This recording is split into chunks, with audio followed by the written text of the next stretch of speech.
Hello दोस्तों, कैसे हैं आप लोग। उम्मीद करता हूं कि आप लोग एकदम मस्त होंगे और अपनी अपनी परीक्षा की तैयारी में व्यस्त होंगे। तो दोस्तों, आप लोग के बोर्ड एग्जाम को देखते हुए हमने भी तैयारी शुरू कर दी है और हम भी आपके साथ खड़े हैं आपके उज्जवल भविष्य के लिए। तो दोस्तों, आज से डेली अलग अलग सब्जेक्ट का सभी चैप्टर का मोस्ट इम्पोर्टेंट ऑब्जेक्टिव दिया जाएगा, जो कि बार बार एग्जाम में पूछा गया है और इस बार भी पूछ सकता है। हम जितना भी क्वेश्चन करा रहे हैं, अगर आप सभी क्वेश्चन को अच्छे से कर लेते हैं तो आपको अलग से पढ़ने की आवश्यकता नहीं है। तो चलिए दोस्तों, आज हम लोग हिंदी के फर्स्ट चैप्टर बातचीत के सभी ऑब्जेक्टिव क्वेश्चन तथा कवि परिचय के साथ साथ हम लोग बढ़ेंगे, इसको देखेंगे। तो चलिए, सबसे पहले हम लोग स्टार्ट करेंगे, शुरू करते हैं लेखक परिचय से। तो दोस्तों, लेखक का नाम है बालकृष्ण भट्ट। इनका जन्म 23 जून 1844 ईस्वी को हुआ था। इनका निधन 20 जुलाई 1914 ईस्वी को हुई थी तथा इनका निवास स्थान इलाहाबाद उत्तर प्रदेश में हुआ था। यहाँ से दोस्तों क्वेश्चन दम बनता ही बनता है 99%। चलिए, अब हम लोग बात करते हैं इनके माता तथा पिताजी के बारे में। तो जो बालकृष्ण भट्ट हैं, उनका माता का नाम पार्वती देवी तथा पिता का नाम बेनी प्रसाद भट्ट जी था। दोस्तों, जो इनके पिता थे बेनी प्रसाद भट्ट, वह एक पेशे से व्यापारी थे और इनकी माता एक सुसंस्कृत महिला थी, जिन्होंने बालकृष्ण भट्ट के मन में अध्ययन की रुचि एवं लालसा जगाई थी। चलिए, अब बात करते हैं इनकी थोड़ा सा वृत्ति के बारे में। ठीक है दोस्तों, तो 1869 से 1875 तक प्रयाग के मिशन स्कूल में इन्होंने अध्यापन का कार्य किया। 1885 में प्रयाग के सीएबी स्कूल में संस्कृत का अध्यापन किया। 1888 में प्रयाग की कायस्थ पाठशाला इंटर कॉलेज में अध्यापक नियुक्त हुए, किंतु उग्र स्वभाव के कारण नौकरी छोड़नी पड़ी और उसके बाद से वे लेखन कार्य पर ही निर्भर हो गए। चलिए दोस्तों, अब हम लोग बात करेंगे इस चैप्टर के ऑब्जेक्टिव्स क्वेश्चन के।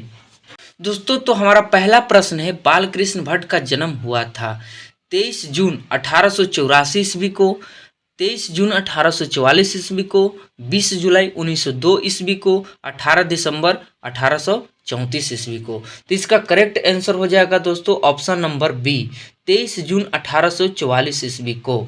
चलिए, क्वेश्चन नंबर सेकंड की बात करते हैं कि बालकृष्ण भट्ट की रचना बातचीत क्या है। एकांकी, कहानी, पात्रा संस्मरण, ललित निबंध। तो दोस्तों, जो बालकृष्ण भट्ट की रचना बातचीत है, वह एक ललित निबंध है, यानी कि option number D is the correct answer. चलिए, बात करते हैं क्वेश्चन नंबर 3 की। बालकृष्ण भट्ट किस युग के निबंधकार थे। जी हाँ दोस्तों, बोला जा रहा है कि जो बालकृष्ण भट्ट थे वह किस युग के निबंधकार थे। तो प्रसाद युग, भारतेंदु युग, द्विवेदी युग, स्वतंत्रोत्तर युग। तो आपका हो जाएगा करेक्ट आंसर हो जाएगा दोस्तों ऑप्शन नंबर बी, भारतेंदु युग। चलिए, क्वेश्चन नंबर 4 की बात करते हैं। मनुष्य की बातचीत का उत्तम तरीका क्या है। विद्वतापूर्ण बात करना, तर्कपूर्ण बात करना, भीड़ से बात करना, अवाक होकर अपने से बात करना। तो यहाँ पे हो जाएगा दोस्तों option number D is the correct answer, अवाक होकर अपने से बात करना। चलिए, बात करते हैं क्वेश्चन नंबर 5 की। बालकृष्ण भट्ट ने कौन सा मासिक पत्र निकाला था। यह एकदम फेवरेट क्वेश्चन है दोस्तों, बोर्ड में एकदम आएगा ही आएगा। तो ऑप्शन ए है प्रताप नामक, कर्मवीर नामक, हिंदी प्रदीप नामक। ऑप्शन डी है कुछ ज्योत्सना नामक। तो आपका हो जाएगा correct answer option number C, Hindi Pradeep नामक। चलिए, क्वेश्चन नंबर 6 की बात करते हैं। तो क्वेश्चन नंबर 6 में दोस्तों कौन सी कृति बालकृष्ण भट्ट की लिखी हुई नहीं है। ये भी दम दोस्तों क्वेश्चन है दम फेवरेट बोर्ड का। 100 अजान 1 सुजान, नूतन ब्रह्मचरी, शिशुपाल वध, प्रभावती। बोला जा रहा है कौन नहीं है, यानी कि ऑप्शन नंबर डी हो जाएगा करेक्ट आंसर, प्रभावती। बाकी जो तीनों है दोस्तों वो बालकृष्ण द्वारा लिखी गई है, जो प्रभावती है इनके द्वारा नहीं लिखी हुई है। चलिए, बात करते हैं क्वेश्चन नंबर 6 की। बालकृष्ण भट्ट किस युग के साहित्यकार हैं।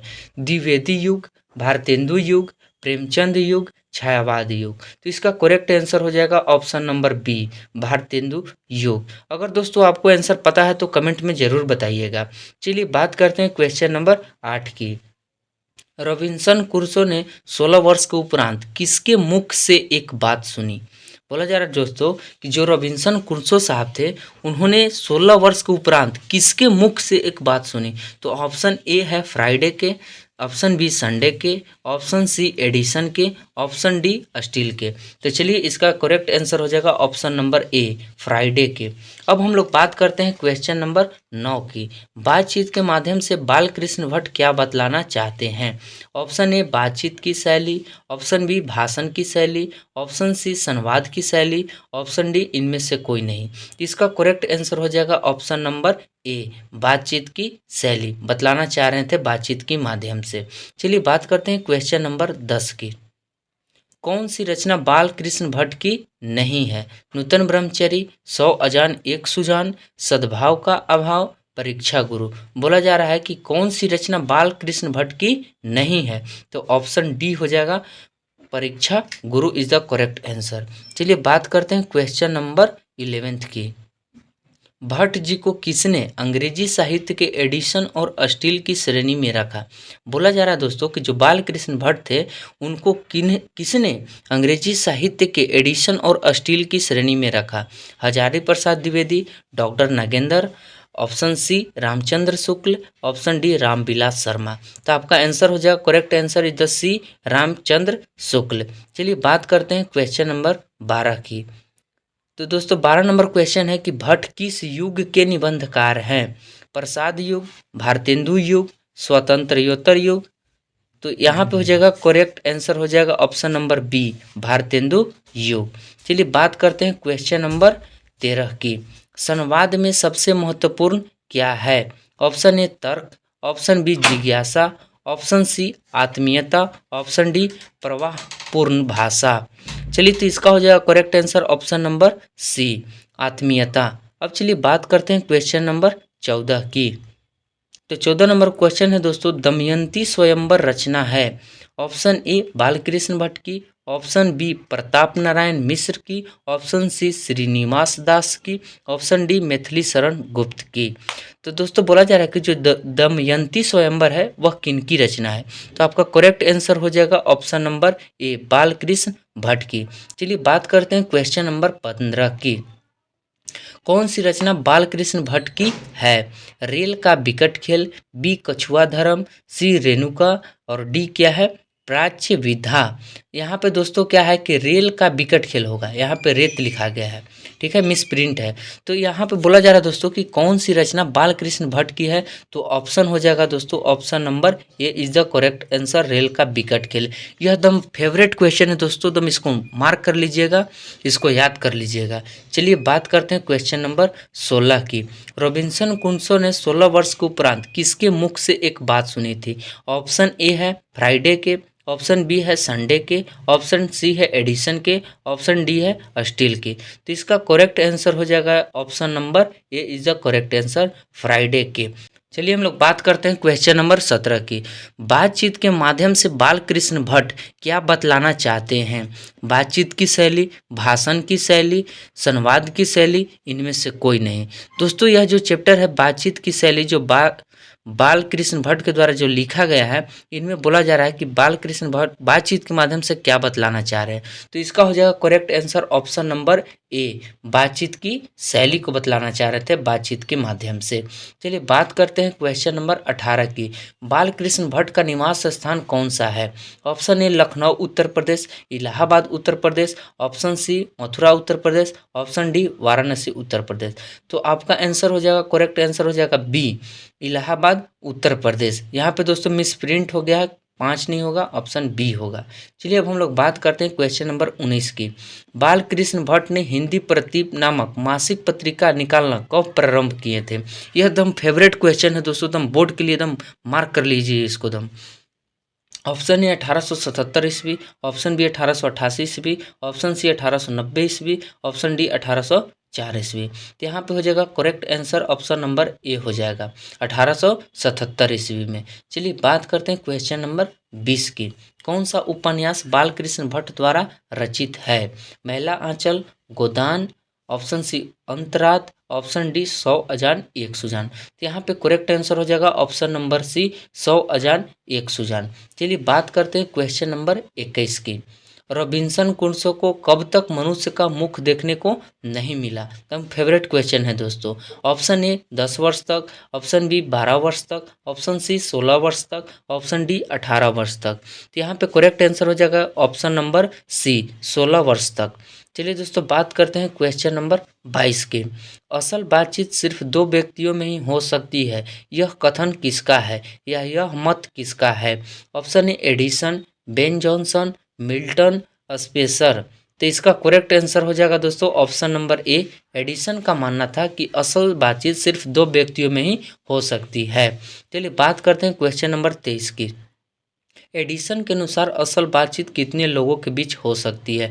अभी दोस्तों हमने 22 नंबर क्वेश्चन को देखा कि असल बातचीत सिर्फ दो व्यक्तियों में ही हो सकती है, यानी कि जो ऑप्शन नंबर ए होगा वह करेक्ट आंसर होगा। अब हम लोग बात करते हैं क्वेश्चन नंबर 24 की। तो 24 में है दोस्तों, किसके न होने से सृष्टि गूंगी प्रतीत होती? बोला जा रहा है दोस्तों कि अगर इस धरती पर क्या नहीं होती तो जो हमारा धरती है वह गूंगी प्रतीत होती। ऑप्शन ए श्रवण शक्ति, वाक शक्ति, दिव्य शक्ति, स्मरण शक्ति। तो यहाँ पे करेक्ट आंसर हो जाएगा ऑप्शन नंबर बी वाक शक्ति। अगर बोलचाल नहीं होता दोस्तों तो यह जो सृष्टि हमारी है वह गूंगी प्रतीत होती। चलिए अब हम लोग बात करते हैं क्वेश्चन नंबर 25 की।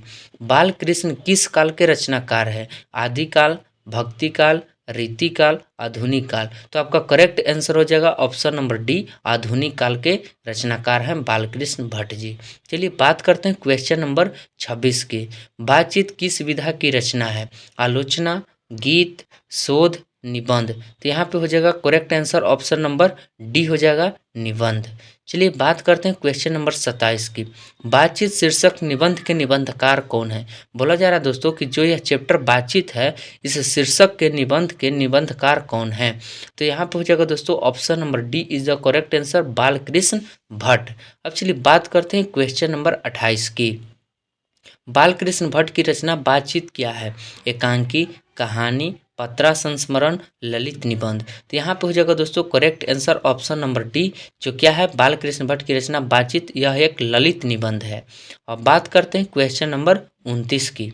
29 है दोस्तों, जैसा काम वैसा परिणाम किस लेखक द्वारा रचित प्रहसन है? Option A Ramdhari Singh Dinkar, Jay Prakash Narayan, option C Balkrishna Bhatt, option D Mohan Rakesh. तो यहाँ पे करेक्ट आंसर हो जाएगा option number C is the correct answer Balkrishna Bhatt की है, जैसा काम वैसा परिणाम। अब बात करते हैं हम लोग क्वेश्चन नंबर 30 की। बालकृष्ण भट्ट के पिता का क्या नाम था? देनी प्रसाद भट्ट, बेनी प्रसाद भट्ट, टेनी प्रसाद भट्ट, सैनी प्रसाद भट्ट। तो यहाँ पे हो जाएगा correct answer option number B Beni Prasad Bhatt. अब हम लोग बात करते हैं इस चैप्टर की सबसे लास्ट क्वेश्चन की, जो 31 नंबर है। आर्ट ऑफ कन्वर्सेशन कहाँ के लोगों में सर्वाधिक प्रचलित है? Option A Africa, option B Bharat, option C Europe, option D Canada. तो आपका करेक्ट आंसर हो जाएगा option number C is the correct answer Europe. तो दोस्तों मैं उम्मीद करता हूँ कि यह वीडियो आपको अच्छा लगा होगा। अगर अच्छा लगे तो वीडियो को लाइक करिए, चैनल को सब्सक्राइब करिए तथा इसी तरह के वीडियो देखने के लिए आप हमारे चैनल पे बने रहें तथा दोस्तों के पास शेयर करना न भूलें। धन्यवाद।